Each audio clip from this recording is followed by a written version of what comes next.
तो welcome to my channel. आज हम बात करेंगे ह्यूमन ज्योग्राफी की, यानी कि मनुष्य भूगोल की, क्योंकि ये पहला चैप्टर है क्लास 12th ज्योग्राफी का। तो सबसे पहले हम बात करते हैं कि मनुष्य भूगोल या मानव भूगोल क्या है।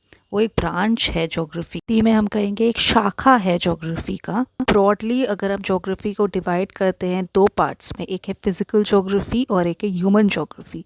तो हम बात करेंगे ह्यूमन ज्योग्राफी की, जो कि एसोसिएटेड है ह्यूमन बींग्स से, यानी कि इंसानों से।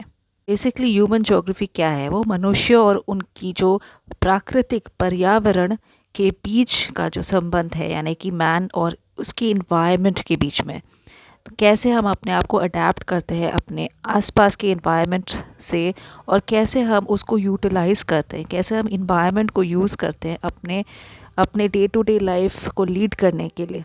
कि ह्यूमन बीइंग सबसे इंटेलिजेंट जानवर है, एनिमल है, जो कि अपने आसपास में जितनी भी इन्वायरमेंट है, जो भी रिसोर्सेज है, उसको यूज़ कर सकता है और अपने हिसाब से, अपनी टेक्नोलॉजी के हिसाब से इन्वायरमेंट में चेंजेस भी ला सकता है। Geography also explains how relationship of man and nature has evolved, यानी कि जो ह्यूमन बीइंग्स है वो कैसे अपने इन्वायरमेंट या नेचर को चेंज करता रहता है, बदलता रहता है फ्रॉम टाइम टू टाइम। तो ह्यूमन ज्योग्राफी में कुछ थ्योरीज है, जैसे कि इन्वायरमेंटल डिटर्मिनिज्म, जिसको हम हिंदी में पर्यावरण निर्धारणवाद भी कहते हैं। जो कॉन्सेप्ट है इसको पॉपुलराइज किया था एलन चर्चिल सेम्पल ने। तो the concept believes that nature controls human activities. Climate, landform and natural resources determine human lifestyle. Simple सी चीज़ है।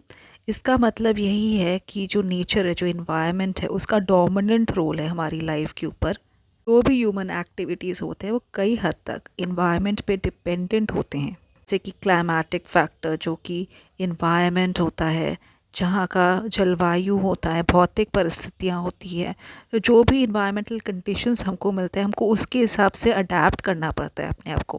कई मामलों में मानव जीवन इन्वायरमेंट पे या अपनी जो आसपास की परिस्थितियाँ हैं उस पर प्रभावित हुई हैं। यानी कि जो हमारी प्रकृति है वो मनुष्य जीवन को नियंत्रित करती है। जैसे कि जो भी ट्राइब होता है या जो भी एक कंट्री के जो लोग होते हैं, वो जो भी खाना खाते हैं या उनका जो लाइफस्टाइल होता है, वो कई मामलों में अपनी इन्वायरमेंट के ऊपर डिपेंडेंट होती है। जैसे कि जो डेज़र्ट के लोग होते हैं, जो रेगिस्तान में रहते हैं, वो नोमैडिक लाइफ लीड करते हैं, वो जगह जगह घूमते हैं क्योंकि उनको खाना ढूंढना होता है। या जो एस्कीमोस होते हैं, इन्यूट्स होते हैं, जो कि फ्रिजिड जोन में बहुत ही ठंडी जगह रहते हैं, वो बेसिकली बहुत ही फरी कपड़े पहनते हैं, मीट खाते हैं, तो उनका जो लाइफस्टाइल है वो कम्प्लीटली डिफरेंट होता है। और चीज़ इन्वायरमेंटल डिटर्मिनिज्म में कही गई है कि जो ट्रॉपिकल रीजन के लोग हैं वो थोड़े लेज़ी होते हैं, क्योंकि उनको सारी चीज़ें अवेलेबल होती हैं, उनके आसपास खाना भी मिलता है, पानी भी होता है, सॉइल भी होता है, सब कुछ मिलता है उनको। सो उनकी लाइफ थोड़ी ईजी होती है as compared to the mountains, या फिर जो फ्रिजिड या कोल्ड रीजन्स में रहते हैं, उनको बहुत डिफ़िकल्टी होती है, उनको खाना ढूंढने में या फिर उनको काम करने में बहुत डिफ़िकल्टी होती है, वो बहुत हार्ड वर्किंग होते हैं। जो नेक्स्ट कॉन्सेप्ट है वो इन्वायरमेंटल डिटर्मिनिज्म के बिल्कुल ऑपोजिट है, उसको हम बोलते हैं पॉसिबिलिज्म, जिसको एडवोकेट किया या जिसको स्टार्ट किया लुशियन फेबर ने। इसको हिंदी में हम संभाव्यवाद भी कहते हैं।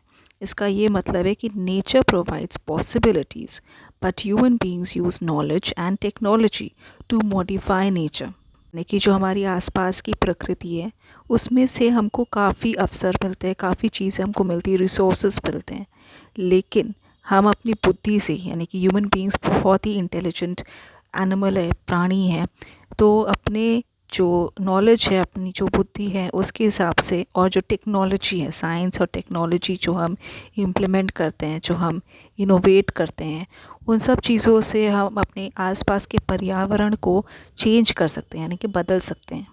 इवन तो हमारे आसपास बहुत सारे इन्वायरमेंटल चैलेंजेस हैं, लेकिन उसको हम ओवरकम कर सकते हैं अपने नॉलेज, अपने एबिलिटी और अपने टेक्नोलॉजी से।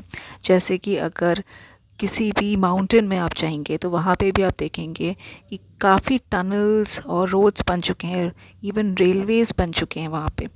और जो डेजर्ट्स हैं, जो कि रेगिस्तान है, वहाँ पे irrigation facility, rain water harvesting, तो ये सारी चीज़ें जो टेक्नोलॉजी हमने इम्प्लीमेंट करी हैं, काफ़ी चीज़ें हमने बदली है इन्वायरमेंट में।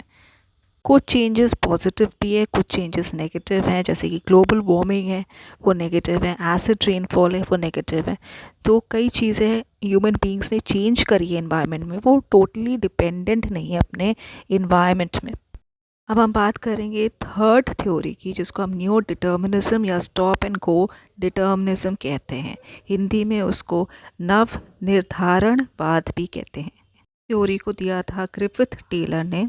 इन्होंने कहा है कि it is a balanced approach between determinism and possibilism.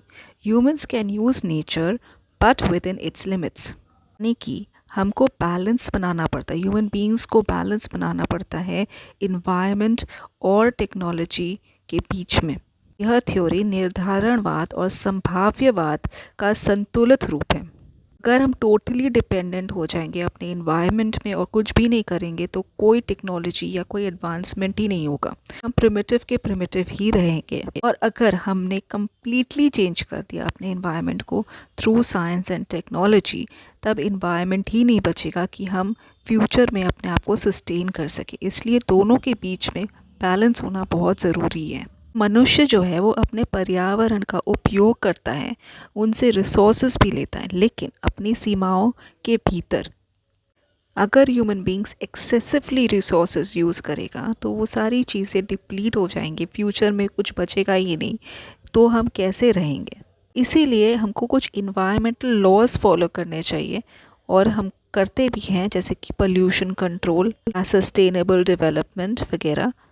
अब हम बात कर रहे हैं ह्यूमन ज्योग्राफी के ब्रांचेस, यानी कि शाखाओं में जो ह्यूमन ज्योग्राफी डिवाइडेड है उनकी।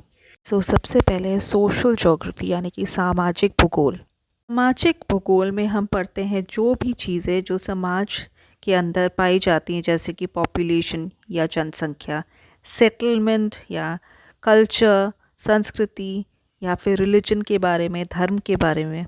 सेकंड है आर्थिक भूगोल, यानी कि इकोनॉमिक ज्योग्राफी, जिनमें हम आर्थिक क्रियाओं के बारे में पढ़ते हैं। It is a study of economic activities, जैसे कि एग्रीकल्चर या कृषि, उद्योग या परिवहन जो कि ट्रांसपोर्टेशन है, व्यापार यानी कि ट्रेड। तीसरा है जनसंख्या भूगोल, यानी कि पॉपुलेशन ज्योग्राफी। उसमें हम जनसंख्या के बारे में पढ़ते हैं, जैसे कि distribution of population, density of population या ग्रोथ ऑफ पॉपुलेशन। फिर आता है हमारा सेटलमेंट ज्योग्राफी, यानी कि बस्ती भूगोल। इसमें हम पढ़ते हैं रूरल यानी कि ग्रामीण ज्योग्राफी के बारे में, सेटलमेंट्स के बारे में, या अर्बन सेटलमेंट्स जो कि रिलेटेड है नगर या फिर सिटीज से। फिर नंबर पे है हमारा सांस्कृतिक भूगोल, यानी कि कल्चरल ज्योग्राफी, जिसमें हम पढ़ते हैं कल्चर, लैंग्वेज, रिलीजन और कस्टम्स के बारे में, यानी कि भाषा, धर्म, रीति और रिवाज और संस्कृति के बारे में। हम बात करेंगे नेचर ऑफ ह्यूमन ज्योग्राफी, यानी कि मानव भूगोल के प्रकृति के बारे में।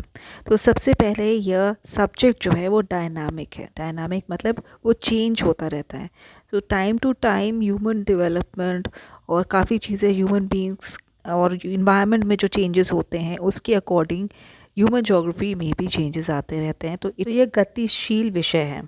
दूसरा यह है कि यह इंटरडिसिप्लिनरी है, यानी कि अंतर विषयक, मतलब ये दूसरे ब्रांचेस से भी कनेक्टेड है, हम एक दूसरे से कनेक्ट भी कर सकते हैं। यह इंटरडिसिप्लिन है, मतलब एक दूसरे से ये रिलेटेड है। थर्ड जो है वो है ये ह्यूमन सेंटर्ड है, मतलब हम फिज़िकल इन्वायरमेंट इन सब के बारे में पढ़ते हैं, लेकिन वो ह्यूमन बीइंग से ही रिलेटेड होना चाहिए ह्यूमन ज्योग्राफी में।